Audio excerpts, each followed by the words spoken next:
आलसी का बेडकार। एक जगह खाने की प्रतियोगिता चल रही थी। प्रतियोगिता में आए से सभी लोग टेबल के सामने बैठे रहते हैं। उनके सामने पराठे चिकन करी रखे थे। उन्हें मोटू करके एक व्यक्ति भी रहता है। रेफरी, सब लोग ध्यान से सुनो। इस प्रतियोगिता में जो भी ज्यादा पराठे खाएगा वो ही विजेता होगा और इसके लिए तुमको सिर्फ 10 मिनट दे रहे हैं। तुम लोग कितने खाए वो हमारे आदमी गिनेंगे। Come on, start. 1 2 3 कहते ही प्रतियोगिता शुरू होती है। सभी लोग पराठे जमकर दबा रहे थे। एक व्यक्ति कौन कितने खा रहा है करके नोट कर रहा था। कुछ लोग प्रतियोगिता के बीच में ही नहीं खा पाने से हार मान रहे थे, तो मोटू एक और रोटी ज्यादा खा रहा था। एक व्यक्ति तो 90 मिनट में रुक जाता है, पर मोटू 10 मिनट तक खा ही रहा था। रेफरी सीटी बजाकर स्टॉप करके चिल्लाता है।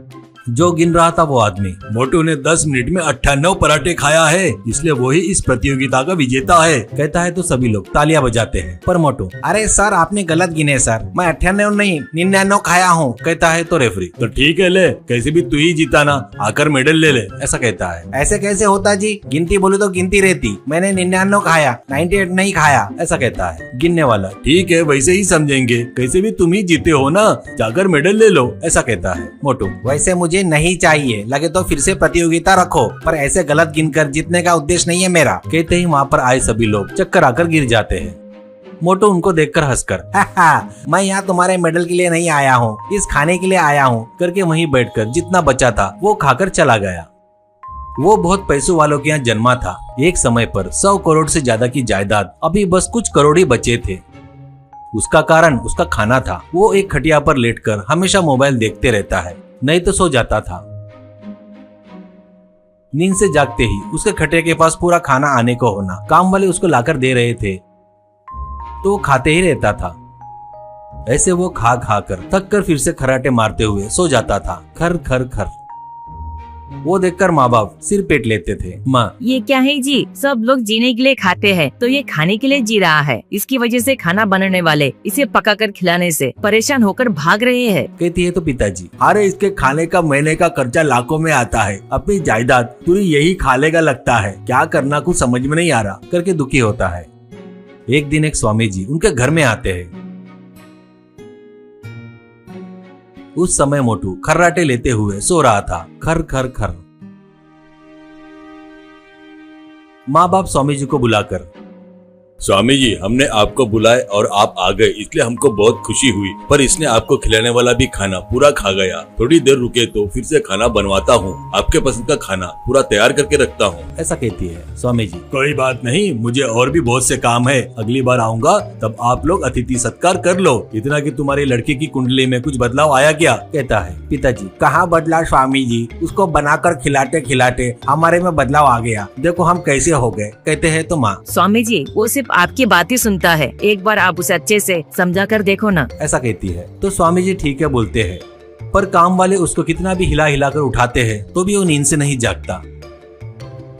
तब स्वामी जी एक मिठाई निकालकर उसके नाक के पास रखते हैं। बस उस मिठाई की सुगंध से वो उठकर बैठ जाता है। वो उनको देखकर खड़े होकर, आपका भाई स्वामी जी, मैंने देखा नहीं, माफ करना, कहकर पैर पड़ता है। स्वामी जी, कोई बात नहीं बेटा, तू मेरी इज्जत करता है, मैं बताया वैसे करता क्या, ऐसा कहते हैं। वो, बताइए स्वामी जी, आप जो बताएंगे वो करूँगा, ऐसा कहता है। स्वामी जी, तो तू आज से 6 महीने तक घर में किसी भी चीज की जरूरत रहे तो तू बाहर जाकर लाना है, ठीक है ना, कहता है तो वो, बस इतनी सी बात क्या स्वामी जी, पक्का करता हूँ, ऐसा कहता है। स्वामी जी उसको आशीर्वाद देकर चले जाते हैं। बाद में माँ, वो स्वामी जी कितने बुद्धिमान है, ये 6 महीने अपने शरीर को थोड़ा तकलीफ दिया तो उसका मोटापा कम होगा और खाना भी कम होगा, ऐसा कहती है। तो पिताजी, अरे अब से देख उसको कितने काम बताता, इससे वो पतला हो जाने को होना, ऐसा कहता है। वैसे दोनों मोटू के रूम में आकर देखते हैं तो वहाँ पर मोटू नहीं था और खटिया भी नहीं थी। वो आश्चर्य से बाहर आकर देखते हैं तो उनको और भी ज्यादा आश्चर्य होता है। मोटू के खटिया को चक्के लगे थे और एक स्टीयरिंग भी था।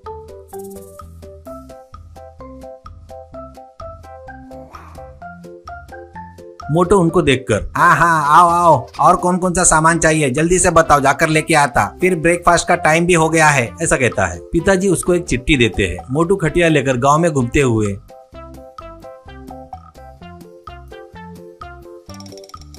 घर में लाने वाली सभी वस्तुएं खटिया पर रखते हुए घर पर आता है।